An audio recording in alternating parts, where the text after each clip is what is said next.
Hi there, and welcome to the Proxy Sale channel. My name is Andrew. In this video, I'll guide you step by step through the process of setting up a proxy in SEO Autopilot. For those who aren't familiar, SEO Autopilot is a powerful link building program that enables you to create high-quality backlinks from authoritative websites with ease. By configuring a proxy, you can ensure that your online activities remain secure and anonymous.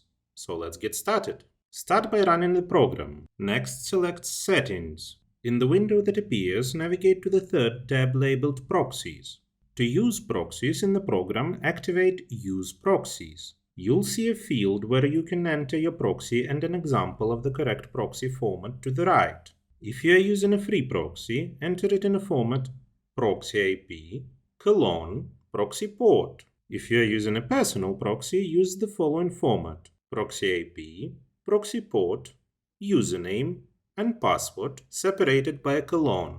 Once you've entered all of your proxies, click Test Proxies at the bottom. The program will check the proxies for functionality. If the indicator is green, your proxies are working. If it's red, try entering a different set of proxies. And that's it.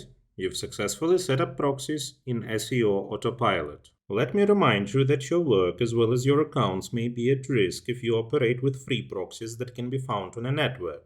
Such proxies do not have guarantees of anonymity and security. We recommend a reliable and trusted provider, proxysale.com, which will allow you to get proxies of any location with guaranteed anonymity and security for working on a network. The link will be in the description. Don't forget to hit the like and subscribe buttons. See you on the next video.